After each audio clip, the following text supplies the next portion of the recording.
Issue جو supreme court کے سامنے بڑے لمیٹڈ ہے. ٹھیک ہے. وہ دیکھیں ان کی ڈگری کا جو ایشو ہے وہ کہیں اور پینڈنگ ہے, اس کی بات نہیں ہے. یہاں ایشو یہ تھا کہ کیا ایک ہائی کورٹ کا جج دوسرے ہائی کورٹ کے جج کو کام کرنے سے روک سکتا ہے. اس پہ بڑی ججمنٹس ہیں. آپ کو یاد ہوگا جب جسٹس سجاد علی شاہ صاحب کا کیس ہوا, اس میں اسد علی کیس کے نام سے مشہور ہے وہ کیس, اس میں سپریم کورٹ کی فل کورٹ نے فیصلہ کیا تھا اس وقت کے کہ ہائی کورٹ کا ایک جج دوسرے جج کو کام کرنے سے کسی کو وارنٹوں کی پٹیشن پہ, کو وارنٹوں وہ ہوتی ہے کہ آپ کہتے ہیں کہ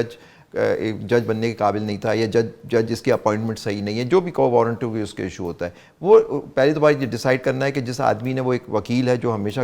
جسٹس مظاہر نقوی کے خلاف بھی یہی وکیل تھا, اور انہوں نے ابھی ایک ان کے خلاف بھی فائل کی ہے پٹیشن, اور اس سے پہلے اس کا موٹو وغیرہ وہ تو دیکھا جائے گا کیس میں. لیکن آپ دیکھیں جو حیرانگی کی بات یہ ہے کہ ایک سپریم کورٹ کے فیصلے ہونے کے دو فیصلے, ایک تو یہ آیا اسد علی کا کیس 98 کا کیس, اس کے اندر سپریم کورٹ نے خاص طور پہ کہا کہ ہائی کورٹ کا ایک جج دوسرے جج کو کام کرنے سے نہیں روک سکتا. ہاں 184 کی اگر پروسیڈنگ سپریم کورٹ کے سامنے آتی ہے اس پہ, لیکن 184 آپ جانتے ہیں اور 187 کی خب ترامیم ہو گئی 26 کے بعد, اس کو بھی اس نظر میں دیکھنا پڑے گا کہ اب سپریم کورٹ بھی کر سکتا ہے یا نہیں.